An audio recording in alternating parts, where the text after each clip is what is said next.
Hi guys, so I did pull for Celes and I do have a 505 ultimate weapon broadsword, so I really wanted to try a Celes solo run somewhere. The game actually requires you to fill up your party slots before you start the quest on the 6-man event, so unfortunately that fight is out of the picture.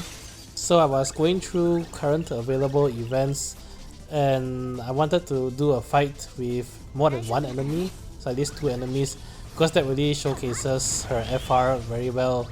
So that rules out some of the recent bosses that we had like Univelza as well. So this stage here is Aerith's Intersecting Wheels, and this is the most recent stage that's still currently available that has more than one enemy.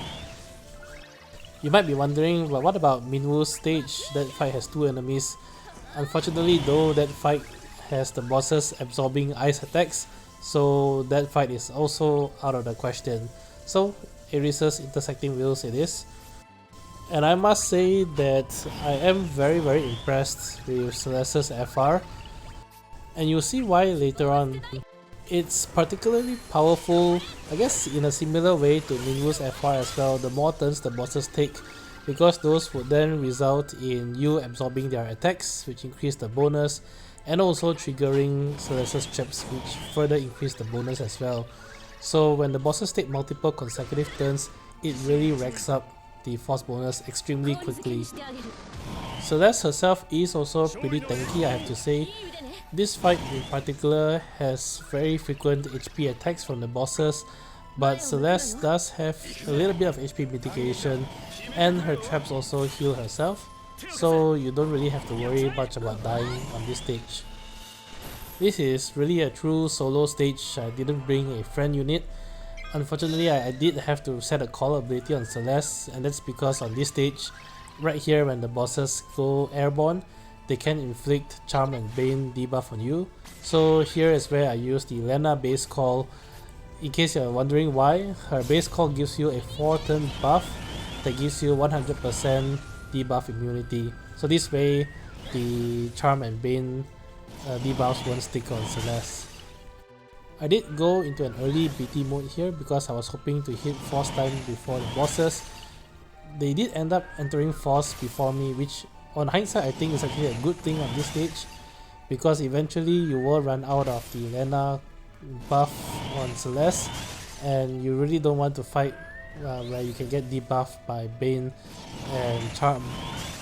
So by allowing the boss to enter Force time first, eventually they'll come out of Force time, and once they do, they'll be grounded again, and on the grounded mode or grounded stance, they actually won't debuff you with Charm or Bane. So while waiting for Celes to fill up the force gauge to 100%, one thing I want to mention though is that in a solo run, her traps fall off extremely quickly, because the only way to reapply Celes's traps is through her LD and through her FR, which makes it so that you do have a limited number of turns where her trap is up, and once you run out of traps, her damage falls off extremely sharp.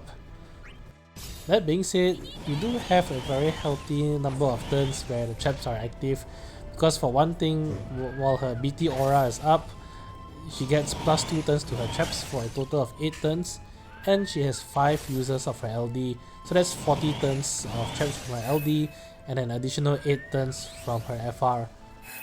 You do get also another 8 turns if you use her LD inside her BT mode, so I guess that's like 56 turns of traps, which is really more than enough in most cases.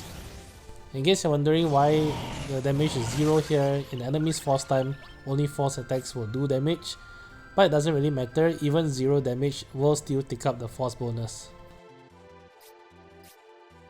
I was considering to wait until they come out of force time, but I just decided to pop her FR right here.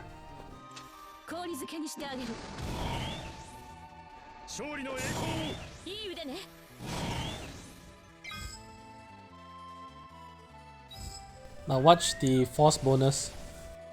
Looking at the video here, I just realized that it is better to remove evasion passives from Celes, so the Ramo and Shiva evasion because when she evades attacks, she won't be absorbing the attacks, so you actually miss out on a plus 20% bonus anytime she evades. I did evade a few attacks throughout the fight, but it didn't really matter too much because even with that, the force bonus builds up extremely quickly. You can see I'm already at 300% and I still have 10 turns of force remaining. So inside force time, most of your job is done. At this point, the key thing is just to manage her buffs and her traps on the enemies, making sure none of them run out, especially of course her runic buff on herself. Using LD is pretty helpful because the LD of course refreshes the traps, but Celes's LD also extends her runic buff by 2 turns, making it much easier to maintain her buffs throughout the fight.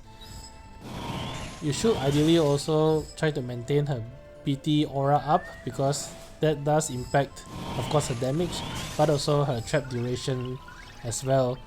So quite a couple of things to look at during force time, but as long as you diligently upkeep her buffs, auras, and her traps on the enemies, it is a cakewalk to the end.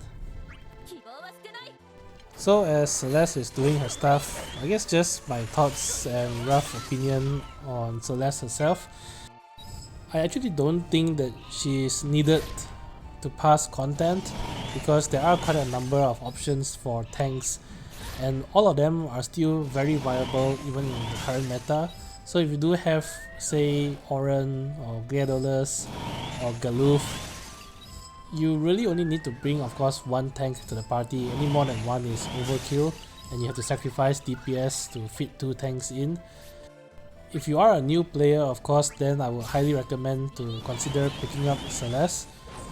In this game, tanks are very valuable and they do have extremely good longevity as well.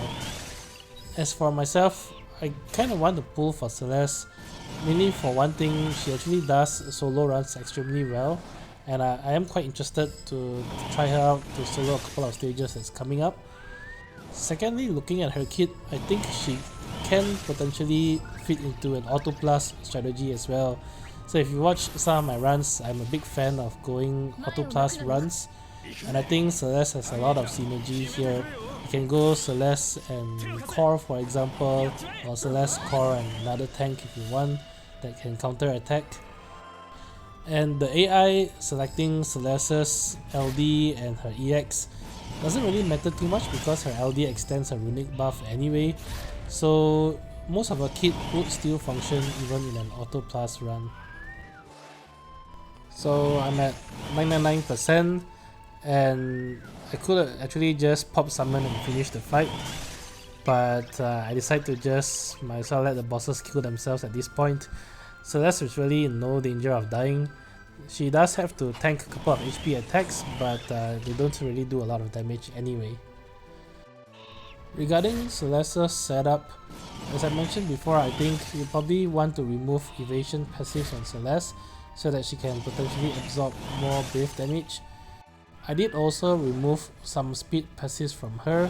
I believe there's one buff boost speed all passive, which increases the party max brave and speed. And you don't really need the max brave that much, it's actually better to make her as low as possible. Secondly, I think she has a light passive. I think it's called Shine Age Light if I'm not mistaken, which increases the turn rate of her Shine Age skill, and you want to remove that as well so that she doesn't jump her turns up whenever she uses her Shine Age skill.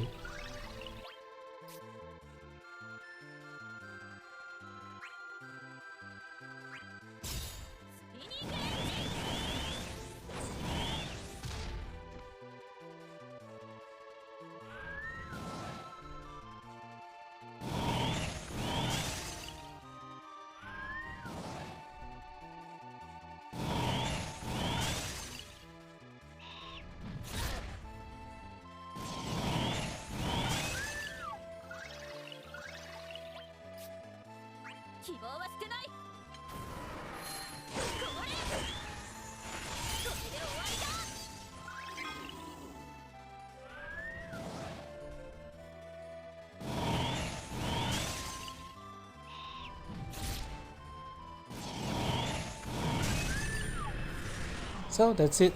I hope this video has been helpful, and if you enjoy the content, do leave a like, comment and subscribe. Helps a lot. Till then, I'll see you guys in the next Shinryu fight. Bye!